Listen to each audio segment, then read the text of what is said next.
Hello, and a really warm welcome back to my channel. And today I'm absolutely delighted to have on a music therapist called Bob Heath. What we're going to look at today is the benefits of music generally, I think, psychologically, from a well-being point of view, and then also particularly look at how it works from the point of view of psychotherapy and music as well. So combining the two, perhaps talking a bit about what a session might involve and might look like. Bob, if we could just start by tell us a bit about yourself, maybe.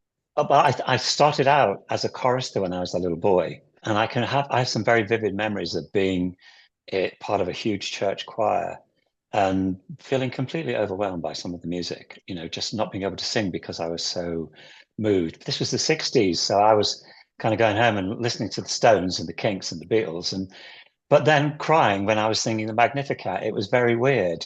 Um, so I kind of grew up, I suppose, always really, really interested in what this music stuff really was.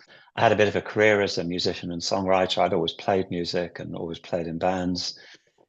Um, and I was involved very much on the peripherals of the kind of 80s new age music thing.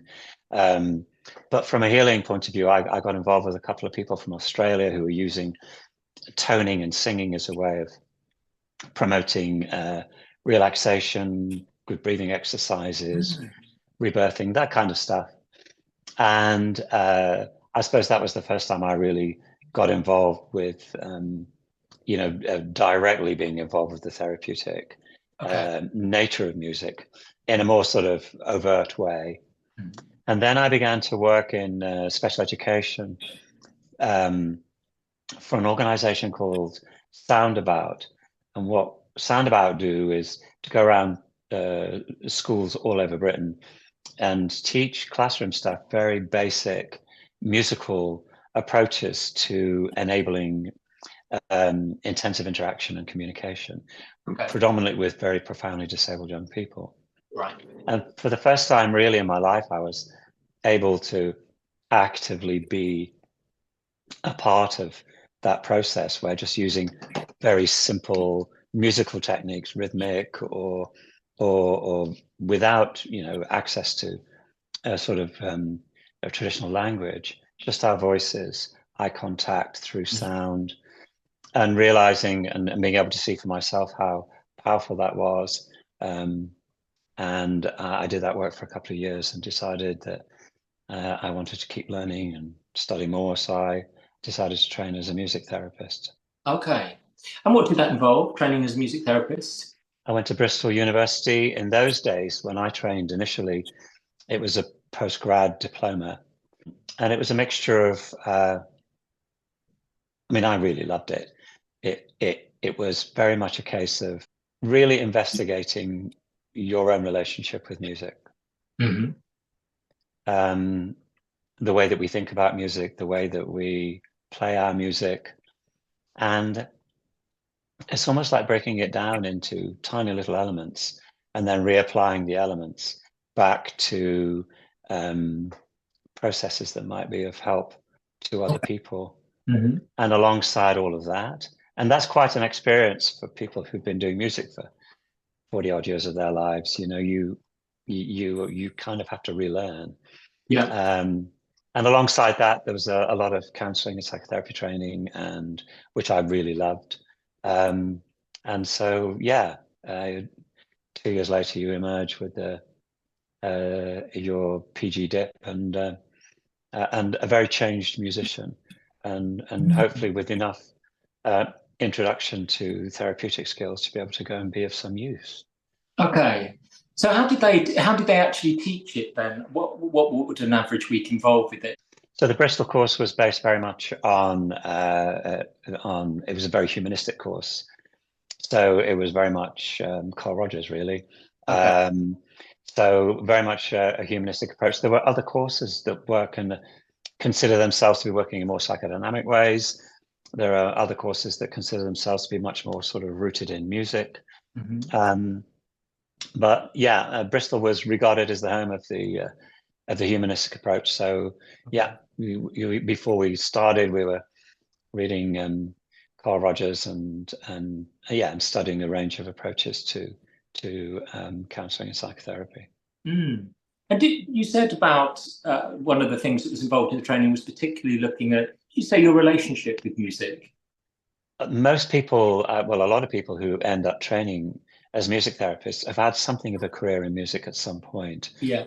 So they may have been performers or teachers, and to become a music therapist, what you have to do is to begin to think about music in its basic elements. To just we might consider when we're performing the repetition of a note. You know, oh, he played C 15 times in a row. And as a performer or a writer, or that may not make a great deal of sense. As trying to understand it from a therapeutic standpoint, it's what is it like to be on the receiving end of 15 similar notes? What's the impact of that? And beginning to understand how music, I mean, remember, music is so ancient, isn't it? I mean, there's never been a civilization that's ever been discovered that didn't use it. So it must be important. And it's beginning to get underneath the process and understanding the nature of why, of how repetition can affect us psychologically and emotionally.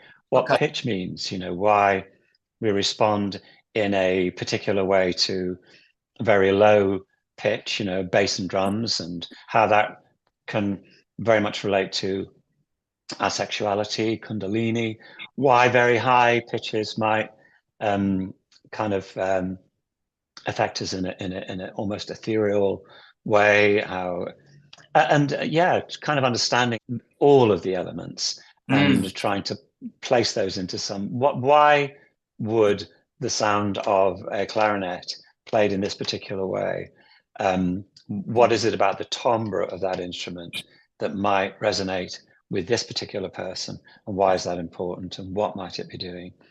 So it's forensic, really, and it was really exciting, but a completely different way of thinking about music. Okay. And from the point of view of, say, so introducing it into sessions, say the clarinet and that kind of thing, how practically does it get incorporated into a session? Well, it depends on whose practice it is and what their approach is. But for me, a very common way that I work is to invite my client to sit with me at the piano, and we'll just play the black notes together. And the black notes, because I can demonstrate to my clients who have never played music before and are probably quite intimidated by the idea of having to play, we can demonstrate that just playing the black notes, you can't really play wrong notes. It will sound beautiful, whatever you do. And then just sit next to them at a piano and invite them to begin to play, and then begin to join in with them. And in that, I'm looking at, well, I'm listening to pitch for a start. I'm noticing if they favor playing very, very high notes. I'm noticing if they're comfortable in the mid-range. I'm noticing if they want to get down to the bass notes. I'm not able to say exactly what that means for them, but I'm just noticing. I'm listening to the harmonies they create. And with a range of keyboards, you can select any number of different instruments. So I can experiment and see what instruments, what sounds, what timbres they're drawn to. And this can become a conversation about, ultimately about feelings. So we might spend 10 minutes playing together on the piano, using a string sound or whatever sound it might be. And then I'm able to say, well, how was that? Where did that take you? How did you feel it? And all the time I'm looking and I'm noticing. I like to watch people's dexterity and see how, you know, some people will almost not touch a note. They'll be quite fearful of pressing it.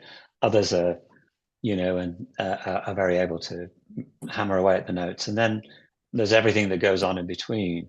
So I'm really just using those experiences, I hope, as a way of just beginning to notice a few things about the way this person behaves in this creative exchange together. And knowing that because it's music, there will be an emotional connection of some kind, and then being able to ask and explore that. My own psychotherapist for 20 years used to constantly say to me, you're so lucky because you can be in a room with someone and there's a great deal of difficulty and silence and or lots of unanswered questions.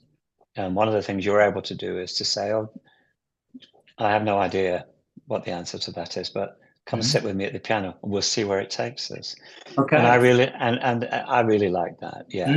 Yeah. So you combine it with talking therapy as Very well? much. Okay. And would there be any, I mean, you said you're noticing things. Is there much processing as far as talking about how they're feeling, or is it really the experience of it? Or they would No, talk about, they'd try and name an emotion, would they? yeah. Yeah. And I think again it depends on the therapist themselves. Mm. Um I I guess my very first big placement when I was training was in end of life care with adults. Okay. And I soon learned very early on that I needed to learn how to talk and to be with people and to be able to have those kind of conversations and to use words because I was working with people who were dying and who had often lots to say or were often trying to say the unsayable. And there's a fabulous, unique combination of being able to go into a musical place to help them to do that, but also being able to help them to process the thoughts and the emotions. And so I think, yeah, all those years ago, I developed my own way of practicing, which, I mean, here in my practice here, I have clients who come and to be quite honest, I've had a couple of clients recently who have been referred to me and have walked into the room and gone, "Oh, you like music?" I said, "Well, Right. yeah, I'm actually a music therapist." Just going back, something you said, which reminded me of something. I've spoken to an art therapist actually, but she was saying that the main thing that comes in, which I guess you'd understand, is that I guess the Bible part that gets fearful, is worried about doing something wrong. And I thought it was really interesting what you were saying about starting with playing the black keys because no, you can't make a not great sound by doing that. So in some ways, you're making sure from the beginning that somebody feels safe, possibly, because I guess with an instrument, it is potentially a kind of performance anxiety. It could bring up anxiety for people. But I mean, do often people come in and love it as well? You just get a mixture of Yeah, experience. you get a good mixture. I mean, I'm fairly familiar with people who sit down for the first time and go, "Don't ask me to sing, or, don't Oh, ask me to really? play." Yeah, Yeah. and but that's always great because that's always a place to begin because we can talk about their relationship with music and singing, Yes. and that will often lead into something else, of course. I'm always trying to help my clients to get into a creative space, whether Mm. it's playing music. I use a lot of things like creative writing. I do acrostics and Oh, do quains. you? Okay. Yeah, I use cards. I use anything really that's creative that can Hmm. help people to find a way of expressing what has come to feel so difficult to say. Mm. Obviously, music is my main medium, but there are lots and lots of other ways of helping them. Um, but over the years, well, actually, because I was a songwriter a long time before I was a music therapist, Yeah. um, uh, on my very, very first placement in mental health before I qualified, I worked with a young woman who was very ill, and she was in a residential unit. And each week she would bring me these recordings of death metal, Mm. and I would sit and listen to them with her, and she'd say, "This is me. This is how I feel. This is my life." And in the end, I mean, I was pretty raw. I didn't really know what I was doing, but I did the only thing I knew, which was to say, "Look, I wonder what would happen if you wrote your own version of this. If Mm. you wrote your song about the way you feel, Mm. how would that be?" And after a bit of coercion by me to convince her she could, just getting her to tap a pair of little conga drums, bongo drums, so that she would just get into a rhythmic place. She began to write, and she wrote this song. And during that process, discovered that the song was called "Can I Come Away Sane?" So rather than being this apocalyptic view of the future, she began, at least in this song, she began to acknowledge that she did want to live and get home and see her family again. And that was my first experience of it. And from there on in, particularly when I was working in palliative care at the beginning, people wanting to talk about death and dying when it felt so difficult. People wanted to create legacy, leave something behind. People wanted to heal wounds, some of them fairly ancient. And songwriting just is such a natural way of being able to capture these feelings and these expressions. And I learned that, and I'm working predominantly with people that don't play music, and the idea of writing a song is preposterous. And so I had to find ways of getting into music very simply, because it isn't about me giving them a sheet of paper and saying, come on, you're going to write a song, because their response to that would be, well, you're crazy. Yeah, I mean, I wondered how it did work practically as far as songwriting, because presumably they can't write notes, or maybe some people can, but is it lyrics that somebody's writing then? And melody. So that example we talked about earlier with the blank notes, I might sort of I might just da da da da da da da. Okay, so well, maybe that's the melody, or I might have said, how was that to feel? How was that feeling when you were playing it? And it made me feel like I want to be free. And so I'm saying, can I write that down? So with this thing, I feel like I want to be free. What would happen if we sang it? I feel like I want to be free. And the next thing, we're just using the melody they played. It's very simple. But now we've got their words verbatim and a melody that they've just played on the piano, albeit extremely simple, and they're writing songs. And for most clients, it's a bit like, oh, okay, so that's how you do it. And yes, it is. And so my role in all of this is I do help them to shape it and frame it. I make sure that I don't write any of the words for them. I might talk about some of the words that they're using, and we might explore different ways of saying it. But again, that's very much part of the kind of the therapeutic discourse that you would have in a normal session. So they're talking about their material in detail as well, or their story too. Yeah. And by talking about the material, they're talking about their feelings, and they're talking about what it is they brought to the therapy. So it's all there. And so all I'm doing really is using the song as the thing that puts its arm around the whole experience. Is that it's okay, whatever it is. You can tell the truth and you can lie, and you can put it all in the same song. You can be happy and sad. You can be anything. Songs are there to hold it. So here's the frame, the songwriting, and the idea that you can create melody. Keep talking, and I'll just, bit by bit, I can demonstrate by just using your words, rather than having to think you're writing some kind of poetic, Eleanor Rigby type lyric. You just tell me how this is feeling or what you're thinking, and we sing it, and we have a song. Oh, so you would sing it with them too sometimes? Yeah. Oh, yeah. Well, often you'd have to. Right. You're not going to get them to sing it often. So my job might be to go. Yeah. So my job might be. You've just said, I feel like running away. And you got this tune, la da da da da. I wonder what would happen if we sang that. And they'll look at you as if to say, you can wonder as much as you like, just don't ask me to do that. So I'll say, look, is it okay if I sing that for you? Yeah, okay. And so it's about going, I feel like running away. How does that feel? And clients will often look at you like you're slightly crazy at times. But I think, certainly in my experience over 20 years or so, I don't think I've ever really worked with anyone that has found songwriting not helpful at some level, but many people find it incredibly helpful. They enjoy it as well, of course. It's because it's creative and it's fun and surprising. That they have a skill, but potentially that they didn't realize they had before. Yeah, and often I try not to focus on the skill. I'm not trying to convince you that you're a great songwriter.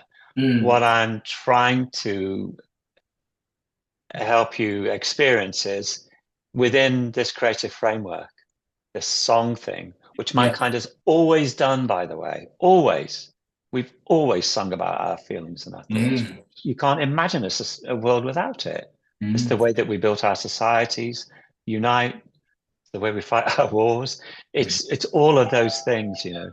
Mm. Um, and uh, what I'm trying to help people to do is to say what had perhaps felt difficult to say, unsayable, or to find a way of expressing themselves that leads to a much deeper level of understanding about what it is that they're feeling, and to Mm. do it within this musical song form.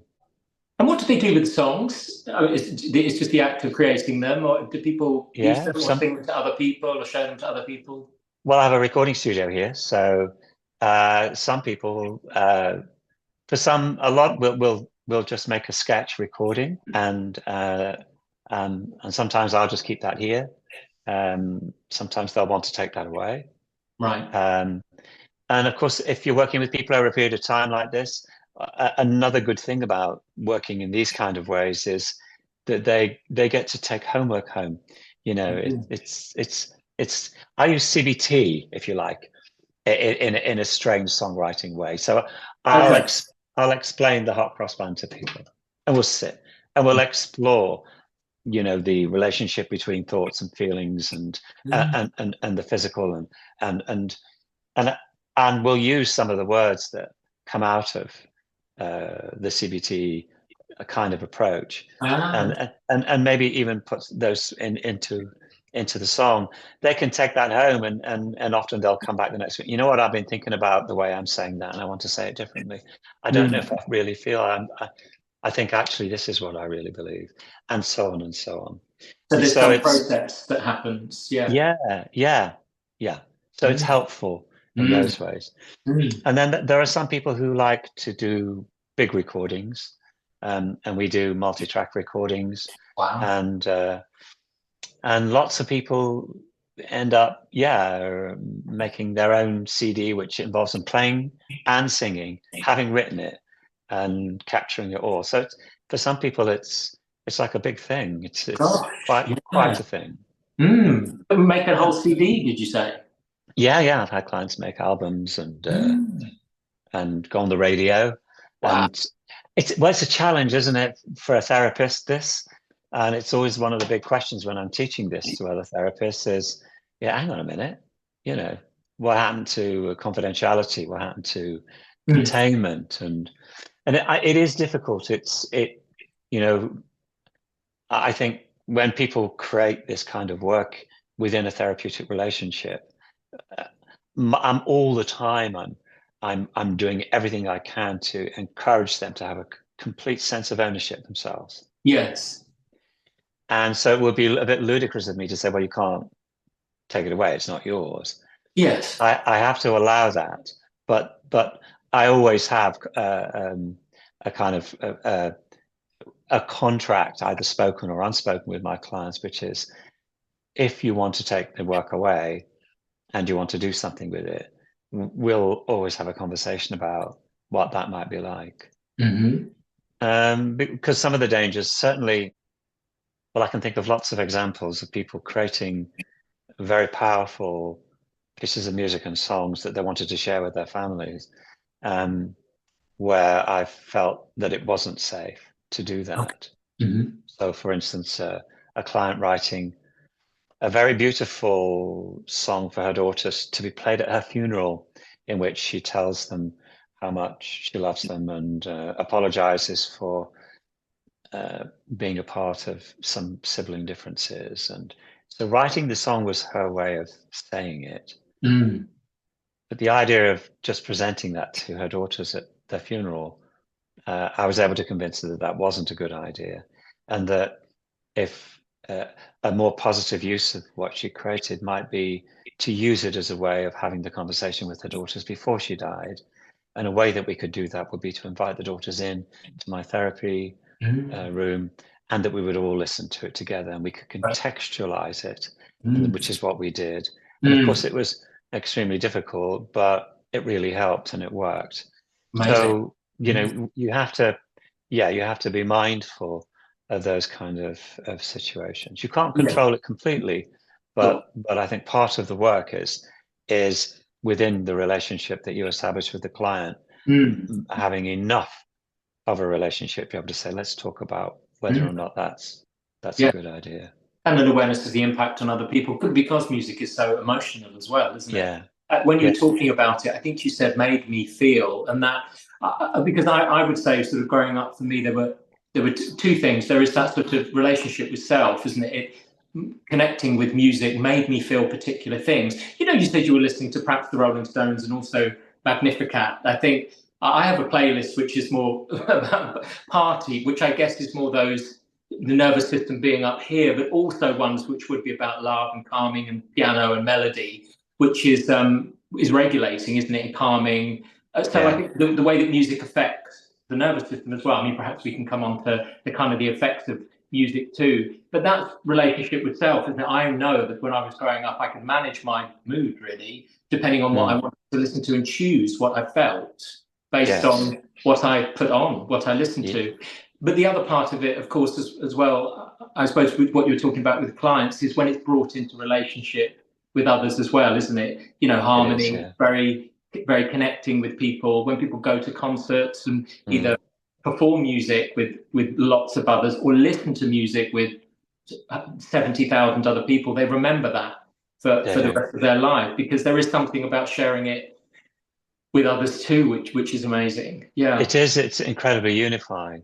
Mm. Um, but just thinking about the work where we help people to create their own Mm. songs, often, the experiences that they'll take their song home and play it to the family members, whoever it is and there's such a powerful bond Yeah. that it can create.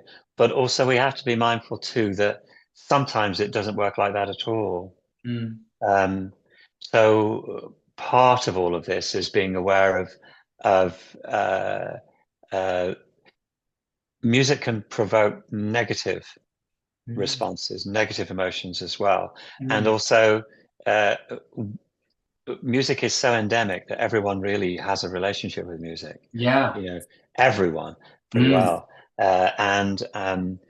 and so it's interesting when I was working with young people and they'd write their songs and we'd record them. And so I can't wait to play this to my friends. And one of the conversations would be, um, this is perhaps working with people who are ADHD and saying, let's just spend 5 minutes talking about what it might be like if they don't like it. Mm. Where is that going to take you? How Yeah. are you going to manage the rejection? And Yeah. all of that. And so we have to really think about that too. So it Mm. isn't just a case of just creating a song and letting it live. It's doing everything we can to allow that song to be helpful, and in all of that to be aware of of the power of music and the potential for it to move people in all sorts of different ways. Mm, absolutely. So, I mean, as far as the benefits that you've seen, I mean, it sounds like it's been amazing in terms of relationship with self, also sometimes relationships with others. But what would you say are the benefits for you? I know you've been talking about them all the way through, really, but the benefits of working with music and why you do that? For me, uh, well, I mean, it's a very selfish answer here now, but Okay. well, for a start, uh, when I became actually, when I became a community musician, started working with children with profound learning difficulties, and then trained as a music therapist. I was in my 40s, and I was kind of signed to Decca when I was 19 years old Mm. as a songwriter. It was the first time in my life when I was in my mid 40s that I woke up every morning thinking, I am doing music for a living Mm. in a way that makes absolute sense to me. Mm. It was like this flood of meaning. And it sounds Amazing. very, but Yeah. it was just Yeah, I get the shivers just thinking about it. Mm. I've never lost that. So it's like, well, what else would I want to do? Mm. I get to do the things that I adore, and I get to do them within a context that I keep exploring, and all the time, hopefully, do my very best to be helpful. And so, yeah, it is very, very powerful. And the more I learn about it, and the more little ways I find to use it, the more I'm able to, I think, be helpful to my clients. And of course, there's a great deal of catharsis in that, isn't it? We spend our lives as therapists, hopefully witnessing change in people, Mm. and as Alan would say, in doing that, by witnessing change, we become changed ourselves. Yeah. And so I think, yeah, it's embarked me on uh, yeah, a way of working and a lifestyle and a relationship with music, which, yeah, it just, I can't imagine life without it now. The power of it. Mm. Talking about the power of it, and the kind of just some of the science around it, maybe about the effects of music on people. There's research into that, I think. There's a lot of research into it. Uh, I think these days, I think in the last, I suppose, 5, 6, 7 years, um, there has been the emergence of neurological music therapy. Mm. I think I'm sorry if this might all sound a bit muddled, but uh, if you think of a book like The Body Keeps the Score, Hmm. um, and Bessel van der Kolk talking about how helpful it is when you're working with people. We don't need to re-traumatize people in order to help them to recover from trauma. We need them to be able to integrate the trauma, but be in a place where they know that they're present here. And Hmm. how he talks about creativity, drumming groups, and stuff, Hmm. and how by being involved in some kind of creative endeavor, it enables us to experience these things without re-experiencing them. Um, and and he talks about the connection between the amygdala and all this stuff. Hmm. And then we've got all these new ways of being able to take MRI scans and actually looking at the brain at the very moments that it's actually involved in active music making, and being able to see which parts of the brain light up. And so there's been a huge shift. It used to be, left brain, cognitive processing, right brain, emotion. But now we can look at people actively involved in creating music, and watching all these areas of the brain light up. So there's a lot more excitement, if you like, and understanding around the neurology of music. But I still think it links into some pretty ancient understanding. Yeah. Um, you have someone who feels paralyzed and unable to walk, and you introduce a rhythm. And, there's these beautiful uh, sort of case studies going back to the 50s and 60s of people working with people with very serious mental health issues, where they're absolutely unable to move at all, and someone just sitting with them and singing, 1, 2, 3, 4, and just basically introducing that Mm. musical pulse Mm. into, um, and enabling people to begin to move again. Um, and then, of course, there's the emotional relationship that we have with music. What we talked about earlier, the idea that we can be moved and motivated, and our state of being can be shifted simply by an understanding of pitch. Um, if you think of something like Barber's Adagio for strings, I don't know if you're familiar with that Mhm. piece of music, but it just strives higher and higher and higher. It's utterly beautiful, and Mm. for most people, the experience is almost transcendental. By Mm. the time they finish listening to this, and And so there's a practice in music called GIM, which is guided imagery in music, which takes composed music, often not familiar music, not music that people have already built a relationship with necessarily, but music, and it uses the elements of the music to help clients have an experience of being kind of guided gently through an experience accompanied by this music. Okay. And people who do GIM, of course, will spend a great deal of time understanding all of the elements of the music and how that might be connected with the individuals that they're working with. Mm. But the other research that's come through more recently, would that have changed how you work? Would you have introduced anything differently as a result of it, or is it kind of affirming, reinforcing things that you do? Yeah, I'm I'm interested in the neurology, Mm. very, and there are now specific music therapy groups that just work and use and they're beginning to name neurological their understanding of neurological processes and attach them to some of these processes. So using um, specific approaches in dementia to provoke memory Yeah. and movement, Mm. et cetera, et cetera. Um, and so I like reading about it, and I like to see where the current research is going. Mm. Um, uh, I mean, I'm 70 years old. I I don't know what that's got to do with anything other than, um, uh, uh, in some ways, music is really mysterious. It is mysterious, isn't it? It Mhm. has to be.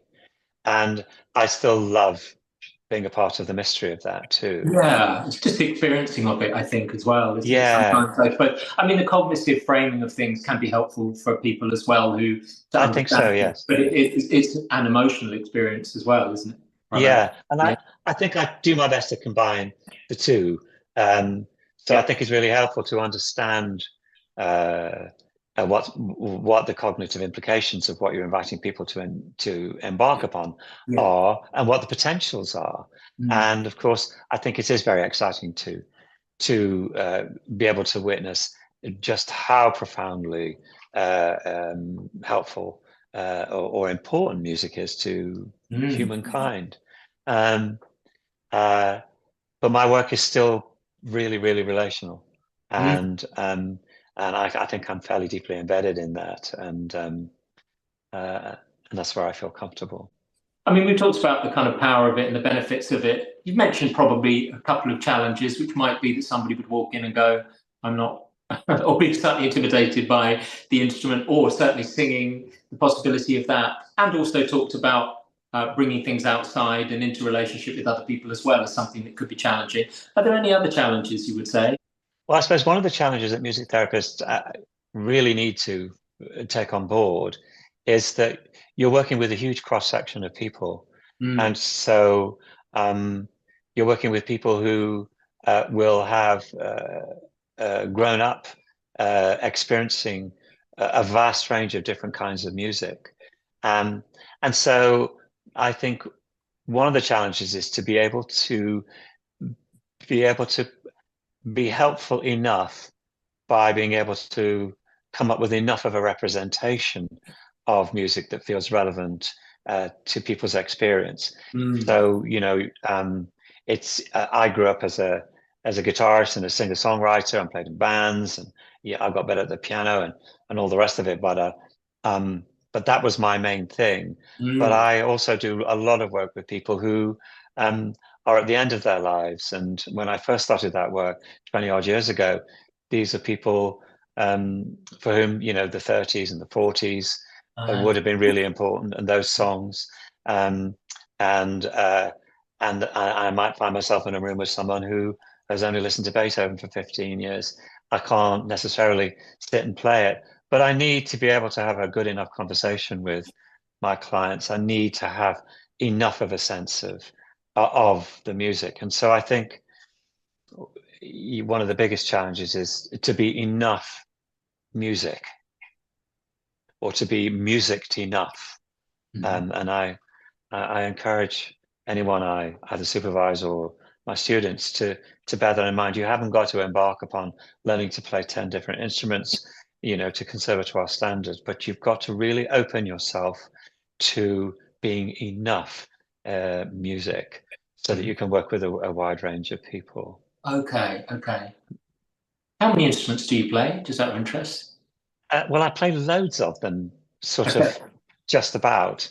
Right. Most string instruments I can play. I can play the piano, and I'm a singer. I can just about blow a tune out of I used to be able to anyway, out of a trumpet, and I make a trombone sound pretty awful. But yeah, my voice, I think, and of course, as a music therapist, our voice is predominantly the most helpful instrument because, I may not have the dexterity to play a certain piece of Vivaldi, but I can sing it. Mm. I can sing the melody, Mhm. and that might be enough just to be able within a whatever might be going on within this particular therapeutic relationship to be able Mm. to acknowledge the beauty of it. Mm. You know what I mean? It's not about doing music at people. It's about being able to be in a musical place with them, uh, and be able to share enough of that with them so that it has enough meaning. Mm. I'm just thinking, look, for me personally, when I was saying about make me feel as well, there are songs that I would almost immediately, I would hear the first few chords of them and I would become tearful. Does that ever happen within sessions with things that people play? Yeah, it does happen, Mm. and it's okay. Um, it's a constantly ongoing, surprising experience. I mean, yeah, I can think of like 20 odd years ago being in a room with someone who was dying, and he wanted to write a song for his family, or I was encouraging him to do that because whenever we played, he loved James Taylor, he loved Joni Mitchell, he loved Mm. Carole King. I'd sing, just yesterday morning, and he collapsed. You've got a friend, he'd collapse. It's like, Tearfulness, it's collapsing yeah, I tearfulness. actually, yeah, I mean, actually, it's one of the chapters in my book, where in the end I just said, look, why don't you just write your own song? Maybe if you write your own song, we can get to the point where we can get to a whole song without you falling apart. But I can remember being with him when he became and really holding back my own tears at the same time, and noticing Mm. that my relationship with these songs, although he was in a very different point of his life, my relationship wasn't too dissimilar, Sure. and whatever. Mm. And then just thinking very recently, just at the end of COVID, I started doing some work where we would go out to care homes, and we weren't allowed in, but we'd go and we'd sit in the garden and we'd sing, and residents would come out into their balconies and sit and listen, and it was oh gosh, it was Mm. so it was gorgeous, really, but really emotional. And one Mm. of the first days we did it, um, a very elderly lady, she was 92, was helped down to the lawn, and of course we had to keep our distance and all this stuff. We were still wearing masks unless we were singing. And I said to this lady, it was the first time she'd been out of her flat for 18 months. And she sat on the lawn, and I said, do you like music? She said, oh, I love music. And I said, Mm. do you like singing? She said, I love singing. And I said, what's your favorite song? And she said, it's Edelweiss. And would you like to sing it? And so I just started to play it. And she sang Edelweiss. She sang it, oh gosh, it was Mm. so utterly, utterly beautiful. Everyone was weeping. And there's a road at the back, and all these people were stopping and leaning over the wall, and Wow. everyone was crying, apart Mm. from me. I was trying to be Mr. Therapist and keeping it together, thinking, good grief. Well, since then, I've been going out and doing lots of these little things where we go out and celebrating age, and we work with groups of people using songs to bring people together as a celebration, and I tell them this story, and then I ask them to sing Edelweiss with me. And there are times I simply cannot get through it. Mm. It's this, this silly little song, uh, but uh, but yeah, the association now with this lady and the beauty of seeing her doing it, and the impact particularly coming out of, COVID and lockdown. So there's these deep emotional bonds to that, and I have to kind of live with it and just shut up and let them sing. And connects generations too, doesn't it? I mean, a beautiful song, yeah. whether it's in 2024 or 1955 or whatever. I mean, I have an 18-year-old daughter, and in particular, she connects with her generation, I suppose, through music, in particular ones, some of them whom I haven't even heard of. But there are certainly things I could put on that came out in 1984, for example, and she would have a similar emotional experience to them, or been excited by it. That's a lovely thing as well. It can connect. Things which I think generationally there aren't that many things that will do that now. Actually, news with younger generation, they tend to be looking at different things on social media, TikTok. Whereas we would perhaps all look at the same news when I was young. That's what we would do. The same. But that's one thing that I think really can connect generations of people, because it makes someone feel a particular way, whether they're 18 or whether they're 75. Yeah, you're absolutely right. And music has always been, profoundly transgenerational. You think of the very earliest songs were things like Gregorian chants, designed for a very specific purpose. But you can be in a room with a group of people who are all sorts of ages and just listen to a little bit of Gregorian chant, and we're taken and transported to a place of profound peace. And and then you think of artists, there are hundreds of them. David Bowie, for instance, his death affected many, many generations of people and got people coming out and saying this song is that, and a song like Heroes, which, like it or not, it is a song that really, really inspires people of every age and generation.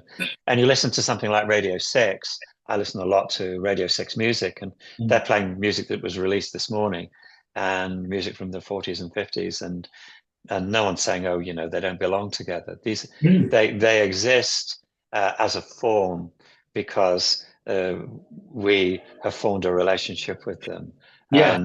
And in many ways, they represent. They do that business. They put their arms around our feelings and allow us to feel it and hold it. Just from your experience of it all, I know this might sound like a big question, but what kind of things have you learned from it all? Would you say? What are the main things?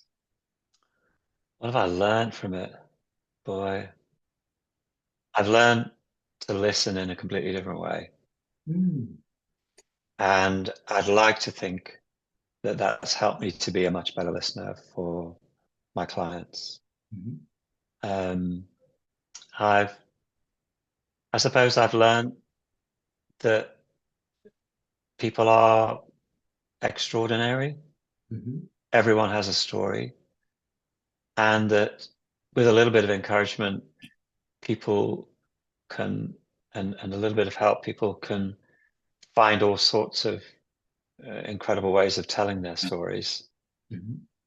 And because I've worked so long with people who are either dying or grieving, I suppose there are many, many life lessons in that. I'd like to think that one of those is to embrace the moment, and regardless of how difficult that might feel, and to be present and to be part of now. I remember somebody saying that dying people often think about telling people they love them, saying thank you, asking for forgiveness, and also forgiving people.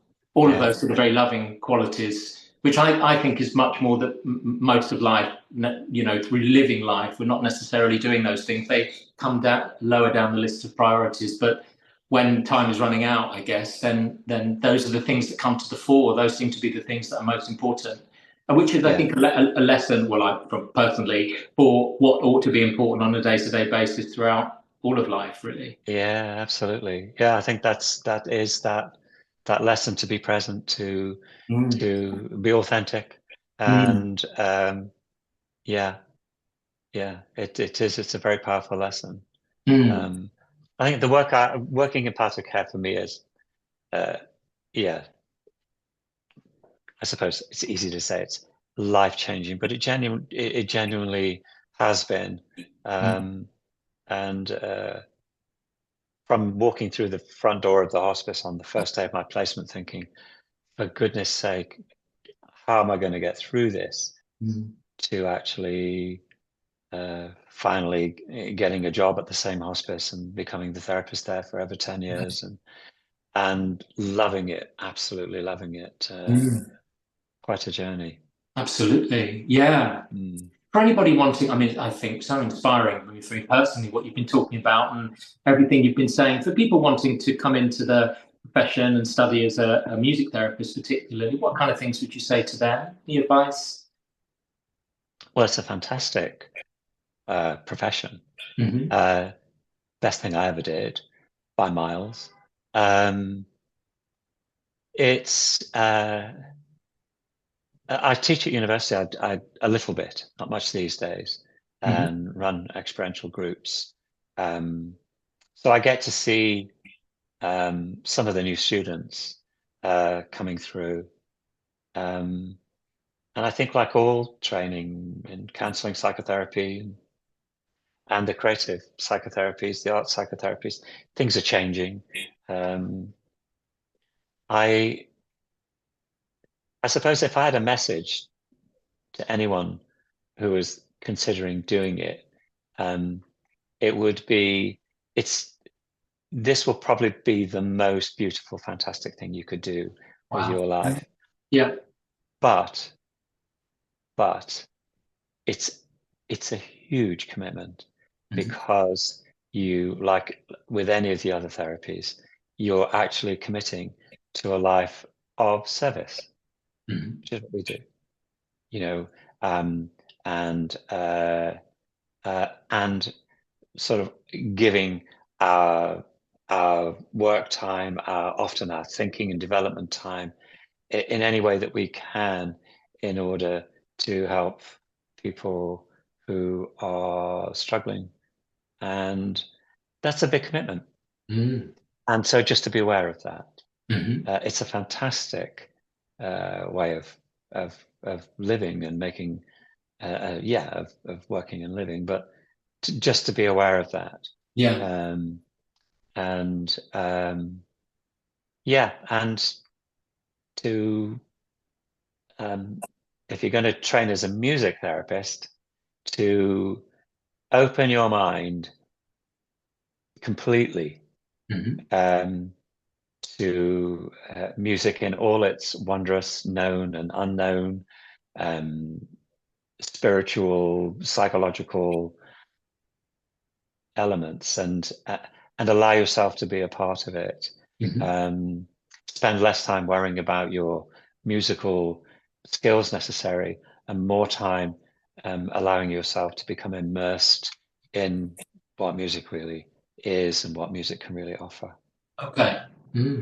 Just brilliant advice. Thank you. Oh, you mentioned a book as well. You've written a book? Yeah, I did. I wrote a book called Songs from a Window, End of Life Stories from the Music Therapy Room. Oh, wow. And it's 10 stories. It's not an academic book. So I didn't set out to try and teach people how to do what I do. It's very much, I'm a huge Irv Yalom devotee. Okay. And so I pinched all of his ideas, really, and I just wrote 10 stories. And each story is of someone who is dying, and how they deal with whatever the particular issue is that they're trying to resolve or deal with or integrate. And all of them use music and songwriting. And you can actually listen to their songs as you're reading the stories. You can go onto my website, and some of the songs are actually, you'll be able to hear the very clients themselves. I've had permission for them to use their recordings. Amazing. Fantastic. And yeah, it came out about 3 years ago, and you can get it from Amazon. Brilliant. Well, we'll put a link to it below the video, and also to your website as well, so that people can take it. Yeah, please. Sounds wonderful. But yes, I mean, thank you so much. It's just been, I mean, I love listening to you. Just been fantastic, and I'm sure It's been so helpful and interesting for people. As you say, everybody has some sort of relationship with music, don't they? So just, it's the universal appeal of it. But thanks again. It's been absolutely wonderful. I really appreciate it. Well, no, thank you for giving me the opportunity to waffle. So thank you. It's great. Thanks, Bob. Yeah, thank you very much. See you.